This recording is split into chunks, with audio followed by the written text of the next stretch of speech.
تو اب تم یہ کہو کہ جی میں ذکر اللہ تو کر رہا ہوں ٹھیک، لیکن میرے قلب کی کیفیات جو ہیں وہ تبدیل نہیں ہو رہی.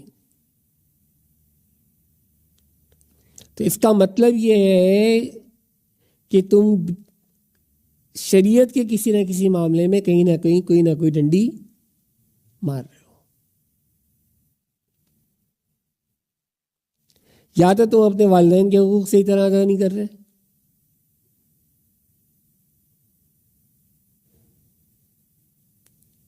یا جو دیگر تمہارے اوپر فرائض ہیں ان فرائض کو پورا نہیں کر رہے.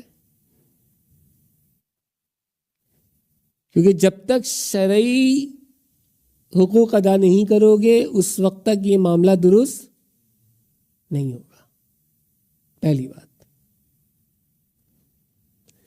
دوسری بات، جب تک تمہارا نفس امارہ سے لوامہ پر اور لمامہ سے مطمئنہ تک نہیں آئے گا اس وقت تک بھی تمہیں فرق محسوس نہیں ہوگا.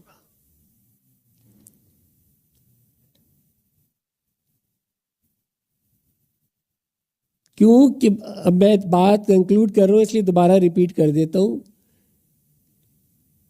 کہ ہم نے آج کیفیات پر بات کی ہے، پچھلی دفعہ اقسام پہ بات کی تھی کہ 20 اقسام تھیں. اقسام کی کیفیات جو ہیں وہ تبدیل کرنے کے لیے مرشد جب بیعت لیتا ہے تو بیعت کہاں سے شروع کرتا ہے؟ توبہ سے. تو تمہاری توبہ کا خالص ہونا، تمہارا اپنی ذات کے ساتھ مخلص ہونا انتہائی ضروری ہے.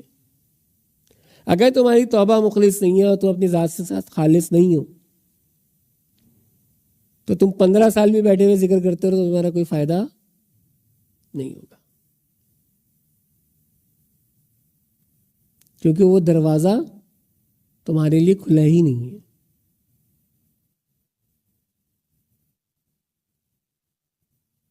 کیونکہ تم نے دل سے وہ توبہ کی ہی نہیں ہے، پہلی بات. دوسرا شرط جو مرشد رکھتا ہے وہ کیا رکھتا ہے؟ وَاطِیعُوا اللَّهَ وَاطِیعُوا رسول کی، کہ اپنی آئندہ زندگی اللہ اور اللہ کے رسول کے فرمان کے مطابق گزاروں گا. وہ بھی نہیں کر رہے تم. اتباع پہ تو بہت آگے کی بات ہے، وہ کلاس ڈفرینٹ ہے. پہلے اطاعت پہ تو آ جاؤ. تو اب اطاعت بھی نہیں کر رہے، تو جب اطاعت نہیں کر رہے تو بھی قلب کے کیفیات جو ہے وہ تبدیل نہیں ہوں گی.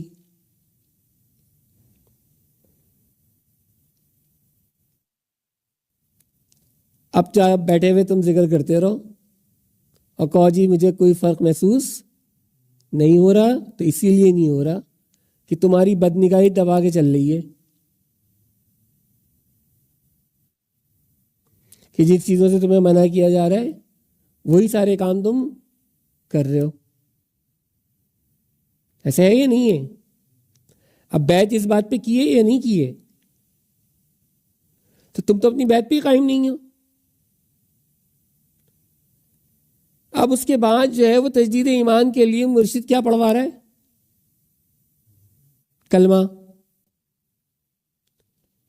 اب اس کلمے میں ہمیشہ نفی اثبات ذکر کرتے وقت میں ہمیشہ ایک بات کہتا ہوں کہ دیکھو لا سے شروع کرنا ہے اور سفر کہاں تک لے کے جانا ہے؟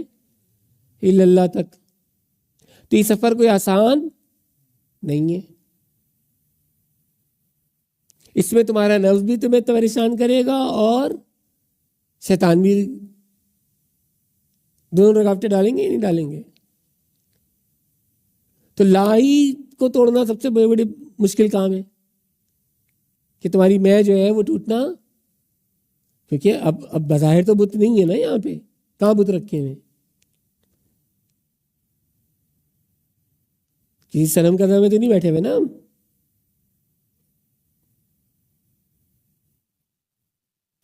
اصل لا جو ہے وہ کیا ہے؟ میری میں ہے نا، اس کے ساتھ ٹکر ہے تو میں ٹوٹتی ہے، کہیں نہ کہیں آگے کھڑی ہو جاتی ہے کسی نہ کسی صورت میں آ کے کھڑی ہو جائے گی اور میرے منہ سے نکلے گی.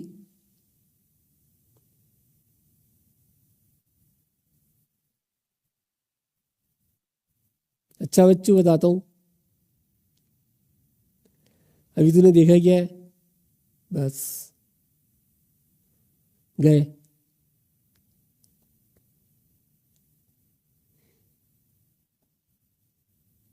تو اس کو یہ جو سفر ہے نا، لا والا جو سفر ہے، اچھا بعض لا کی منزل پر ہی آ کے اٹک جاتے ہیں،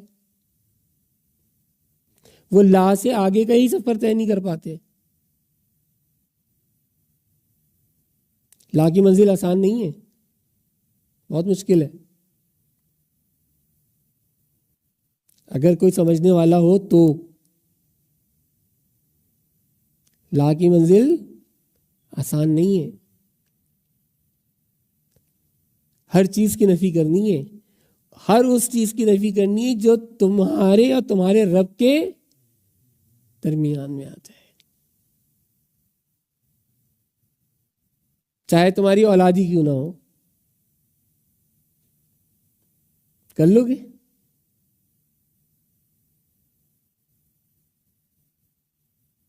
اس نے تو مانگی نا قربانی، نہیں مانگی؟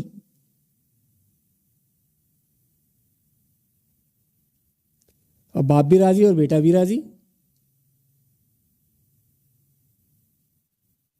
تھے یا نہیں تھے؟ تو وہ تو اپنے انبیاء کو آزماتا ہوا آ رہا ہے، تو میں اور تم کیا چیز ہیں؟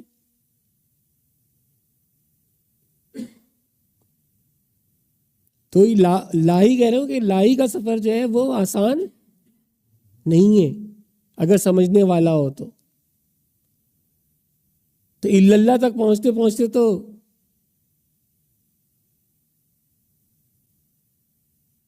کتنے پردے ہٹ جاتے ہیں.